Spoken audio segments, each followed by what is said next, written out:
नमस्कार दोस्तों, क्या हाल चाल है? कैसे हैं आप लोग? आज मैं फिर एक छोटी सी कहानी लेके हाजिर हुआ हूँ। इस कहानी में इतना सा बताया गया है कि आदमी को किसी की सूरत ही नहीं देखनी चाहिए, सूरत के साथ साथ उसकी सीरत भी देखिए। एक बार दोस्तों, एक फ़्लाइट जा रही थी दिल्ली से मुंबई। उसमें एक खूबसूरत महिला बैठी थी। उसके पास एक सज्जन थे जिनके दोनों हाथ नहीं थे, दोनों हाथ कृत्रिम थे उनके।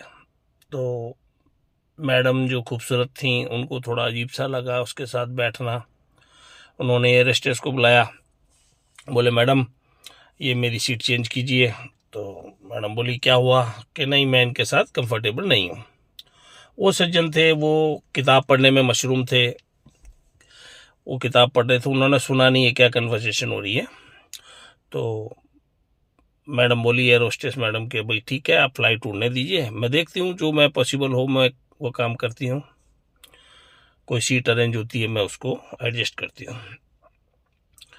फिर थोड़ी देर हुई, फिर वो मैडम ने फिर एयर होस्टेस को बुलाया, बोले मैडम, बोले हाँ, बोले मैं इनके साथ कंफर्ट नहीं हूँ।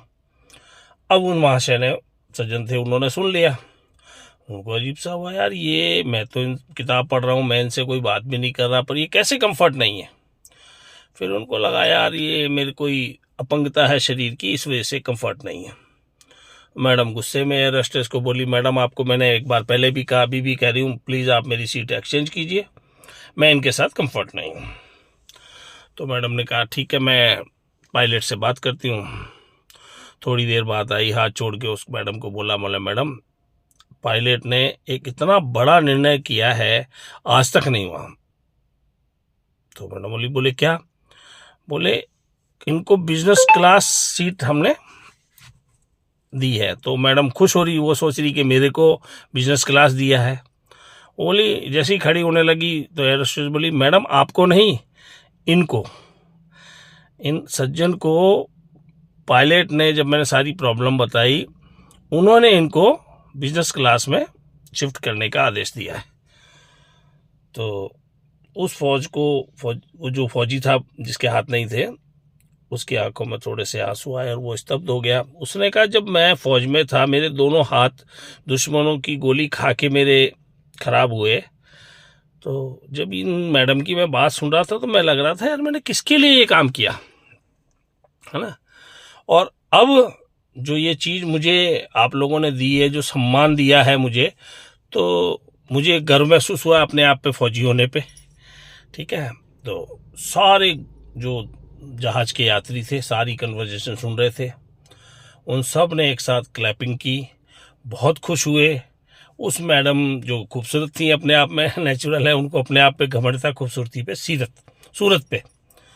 तो वो अपने आप में शर्मिंदा हुई और फिर वो महाशय को उसमें शिफ्ट किया। तो दोस्तों, कहने का मतलब यान है, एक मैं आपसे फिर कहना चाहता हूँ कि आप जिस काम में कर रहे हैं, ठीक है, परेशानियाँ, कठिनाई आनी ही आनी है।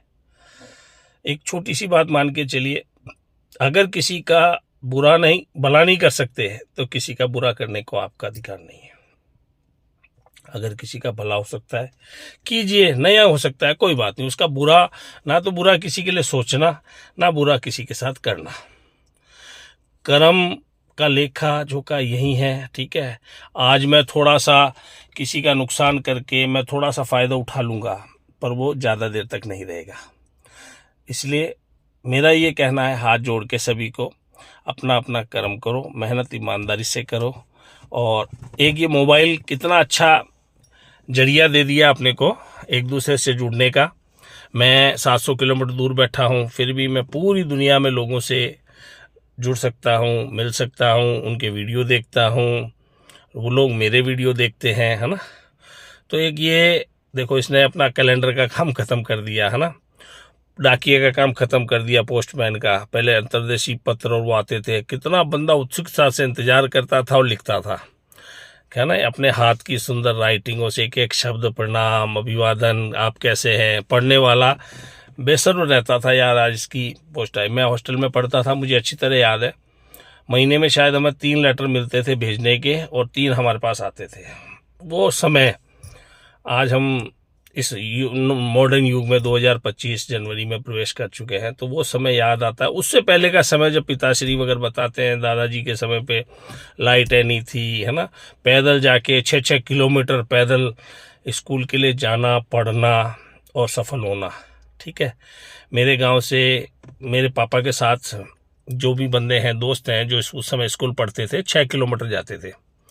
तो कई जने रास्ते में क्या, एक पहाड़ियों के अंदर अच्छी सी एक पिकनिक स्पॉट टाइप, जिसको अपन कहते हैं, आज अपन पिकनिक स्पॉट कहते हैं, उस समय एक बेरी थी जहाँ पे जानवर चराते थे, छाया थी, ठंडा पानी था, सारे बच्चे करीब करीब वहीं बैठ जाते थे। पिताजी नंगे पाँव, चप्पलें थी नहीं उस समय, है ना, स्कूल जाते थे। जब पापा वापस आते थे ना, तो उनको देख लेते थे, हाँ भाई आ गया, उनके साथ, पापा के साथ वो आ जाते थे। तो एक बंदा जो पापा की उम्र का है, पापा के साथ पढ़ा, उसने मुझे बताया कि तेरे पापा उस समय इतनी दूर धूप में जाना और आना, है ना, और अगर हम उनके साथ पढ़ लेते तो आज हम ये यहाँ नहीं होते, खेती नहीं कर रहे होते, आज हम भी कहीं नौकरी पे होते। तेरे पापा बैंक मैनेजर बन गए, है ना। तो उस चीज़ से लगता है कि पापा ने कितनी उस समय मेहनत की, किसके लिए, अपने परिवार के लिए, अपने समाज के लिए, अपने बच्चों के लिए। तो एहसान नहीं किया, ठीक है। आज उन्होंने हमें किस काबिल किया, पढ़ाया लिखा, अच्छा ज्ञान दिया, अच्छे संस्कार दिए। तो अब अपनी क्या ड्यूटी बनती है, ओल्ड एज में है, उनका अपन रेस्पेक्ट करें, उनका कहना माने, उनके पास बैठे, और जो शिक्षा अपन ने ली है वो शिक्षा अपन आगे बच्चों को दें। ठीक है। तो स्कूल की जो पढ़ाई है हर जगह काम नहीं आती, और उन्होंने इतना स्ट्रगल किया, सब कुछ किया, साथ वालों ने नहीं किया, है ना। तो हर आदमी करता है, अपने अपने फील्ड में करता है, बच्चों के लिए करता है, अपने लिए करता है, कोई दूर सोच के करता है कि मैं अगर पढ़ूंगा, मेहनत करूंगा तो फ्यूचर ये होगा, है ना। किसी को तुरंत फल चाहिए, लॉटरी का टिकट खरीद लिया, है ना, जुआ खेल लिया और शेयर में पैसे लगा दिए, एकदम तुरंत उसको पैसा चाहिए। और किसी को चाहिए थोड़ा थोड़ा सब्र से, है ना।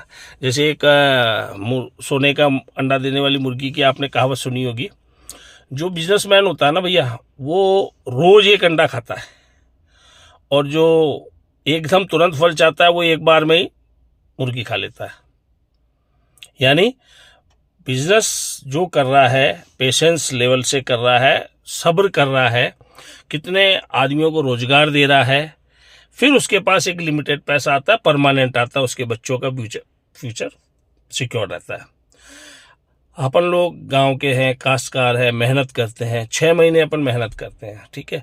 फसल का भाव क्या होगा, नहीं होगा, प्रकृति की मेहरबानी होगी, नहीं होगी, है ना, भाव क्या रहेगा, उस समय डिपेंड करता है उसको, किसान को, तब वो पैसा मिलता है। और नौकरी वाले को हर महीने पैसा मिलता है।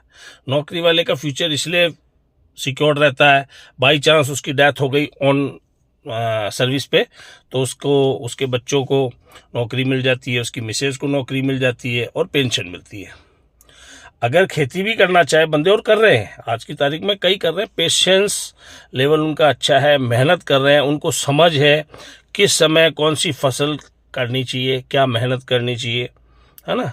और खाद की, मैं पंजाब में रहता हूँ, मैं जब खेतों में निकलता हूँ, यहाँ देखता हूँ ना भैया, इनका खेती करने का तरीका, और एक राजस्थानी हूँ बंदा मैं, अपने वहाँ खेती करने का तरीका, यहाँ पे भी ज़मीनें बहुत बड़ी बड़ी है, बहुत सारी है, ठीक है, और महंगी है, पानी यहाँ ज़्यादा है, वहाँ कम है, पर ये लोग इतनी बढ़िया तरीके से खेती करते हैं, अपन नहीं कर पाते भैया।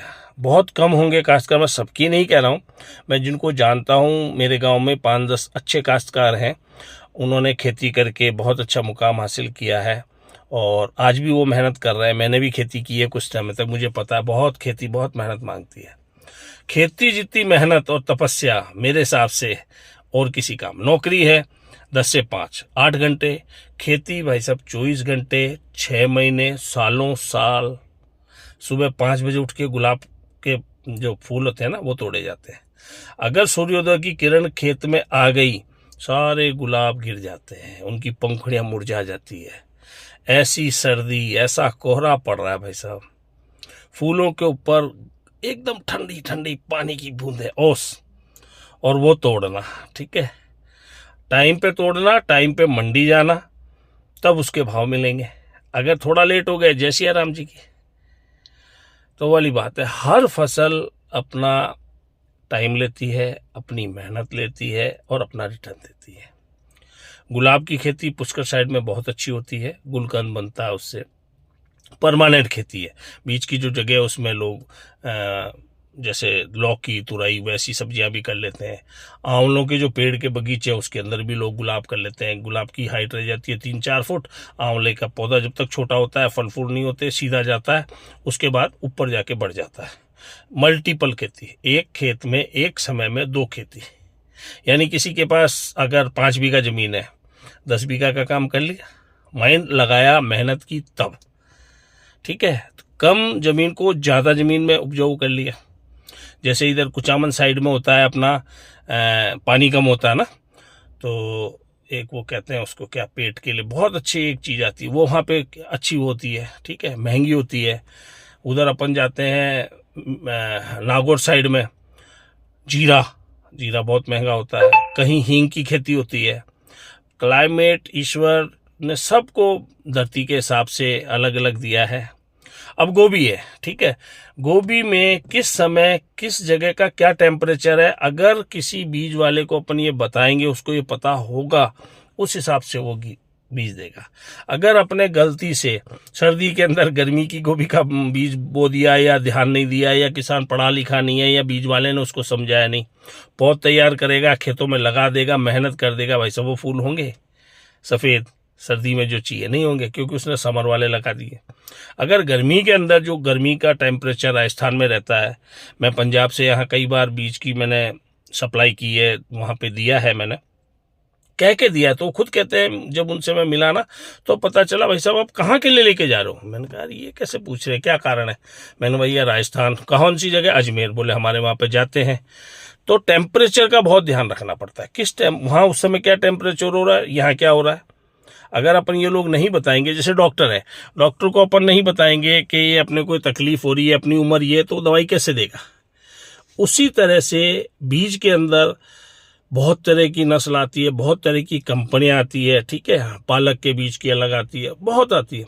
तो जो खेती करता है उसको समझ है, और जो काश्तकार है वो खुद के लिए, खुद के खेत से पैदा किए हुए बीज संग्रहित करता है। मेरी दादी को मैंने देखा, दादाजी को मैंने देखा, जैसे गेहूं के बीज खुद के होते हैं, धनिए के बीज घर के होते हैं, धनिया घर का होता है, उनकी मिर्ची उसके बीज घर, कभी वो नहीं लाए, टमाटर, बैंगन, सब उन्होंने, लौकी, तुरई, टिंडे, सबके बीज वो खुद तैयार करते थे। बढ़िया पौधा देख के कि हाँ यार, जैसे इंसान होता है ना, इंसान के बच्चे को देख के पता पड़ जाता है यार इसकी औलाद, उसकी जनरेशन कैसी होगी, अच्छी है, हष्ट पुष्ट है, उसी का बीज तैयार किया जाता है।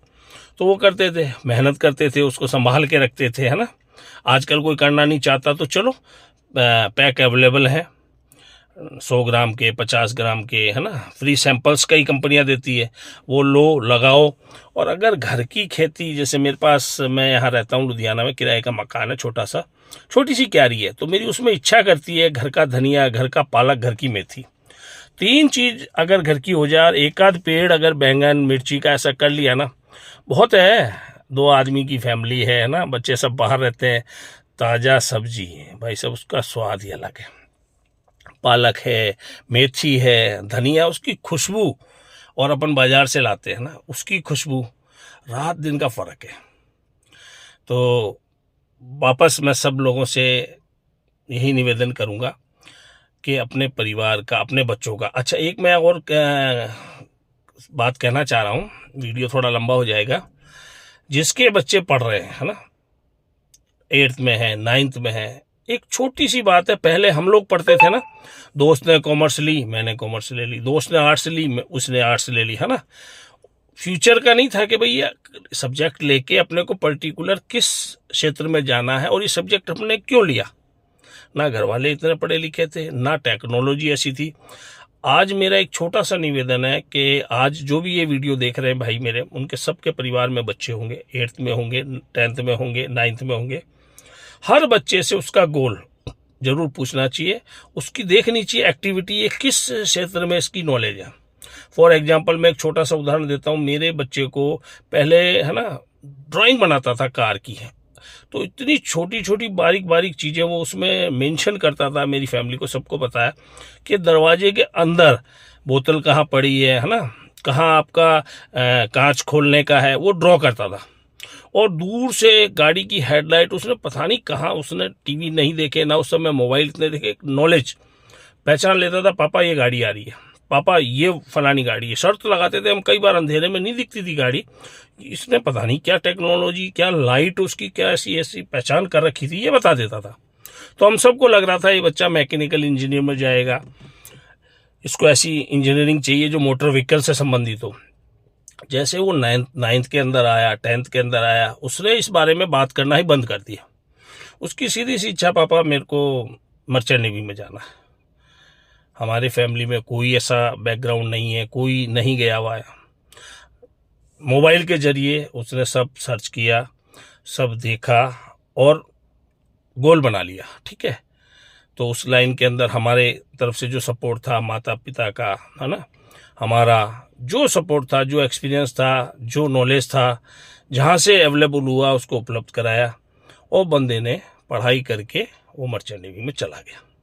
अगर मैं उसका गोल या वो हमें नहीं बता पाता और मैकेनिकल इंजीनियर में हम उसको करा देते, ठीक है, एडमिशन, या मान लीजिए उसको कोर्स करा देते, हो सकता है उसकी लाइन वहाँ थी नहीं, बचपन में थी, क्रिएटिविटी थी, वो बनाता था, ड्राइंग बनाता, सबको लगता था नहीं यार ये जाएगा जाएगा और ये बनाएगा, इतनी बढ़िया, इतनी बारीकियाँ वो नोट करता था, आज कोई नहीं कर पाता। तो हमें लगता था नहीं यार ये इस लाइन में जाएगा, बट नहीं। क्यों? उसके फ्रेंड्स ऐसे थे, उसने एक ऐसा माहौल देखा था, एक रिलेशन में हमारे हैं, रिलेशन में कंवर साहब, उनको उसने देखा, उसने अपने आप गोल डिसाइड किया। तो एक छोटी सी बात फिर मैं बताना चाह रहा हूँ कि उसकी हिम्मत थी, या हमने एक फ्रेंड की तरह उसको रखा, उसने बताया। उसको ये भी पता था पढ़ाई में बहुत पैसा लगेगा, ठीक है, और कम पढ़ना पड़ेगा, पर अब उसको पता पड़ता है कि नहीं, बहुत ज़्यादा पढ़ाई करनी पड़ती है ना, टिपिकल जॉब है, 6-6 महीने घर से दूर रहना पड़ता है ना। देखो आज मैं 20 साल से लुधियाना हूँ, सर्विस के सिलसिले में आया था, बिजनेस कर रहा हूँ, 700 किलोमीटर दूर हूँ। आज कोई भी घर पे परेशानी हो जाती है, दूरी, कई ऐसे त्यौहार, कई ऐसे मौके होते हैं मैं शामिल नहीं हो पाता उनके पास, है ना।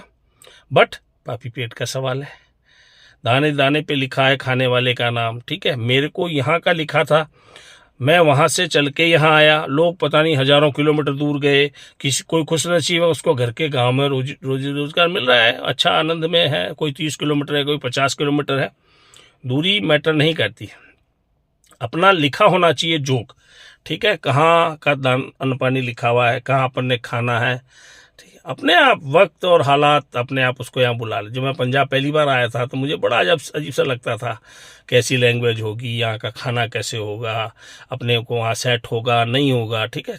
चल के तो देखे, आया, सेट हुआ, सब सेट हो जाता है। आदमी क्यों सेट करना चाहे, क्यों? एक आदमी का गोल होता है मुझे कुछ करना ही करना है, ठीक है। जब परदेश में बंदा आया है, ओखली में सिर दे दिया तो मूसल से क्या डरना, ठीक है।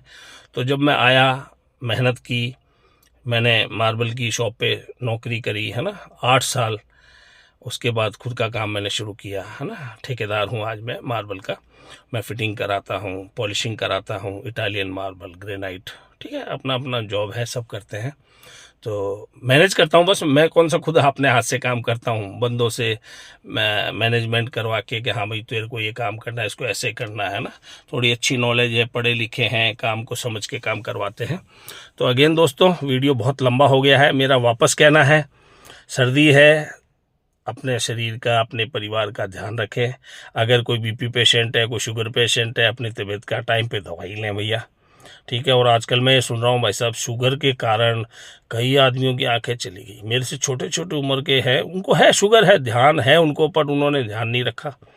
अब जब एक आँख का ऑपरेशन होता है या कभी भी कोई दिक्कत आती है, तो शुगर के अगर है तो उसका ऑपरेशन भी डॉक्टर नहीं कर सकता। एक मेरा दोस्त ठेकेदार था लुधियाना में, उसको शुगर थी, है ना, शुगर की टैबलेट लेता था, वो बीमार हो गया, उसको हॉस्पिटल भर्ती करा दिया, किसी ने बताया नहीं कि भाई इसको शुगर है, ग्लूकोज चढ़ा दिए, ठीक है, ग्लूकोज चढ़े, उसकी डेथ हो गई भाई साहब।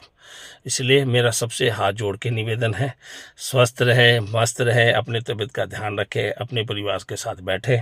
एक नई कहानी और एक नए समय के साथ मैं फिर आप लोगों के सामने हाजिर होऊंगा। नमस्ते भाई साहब, थैंक यू।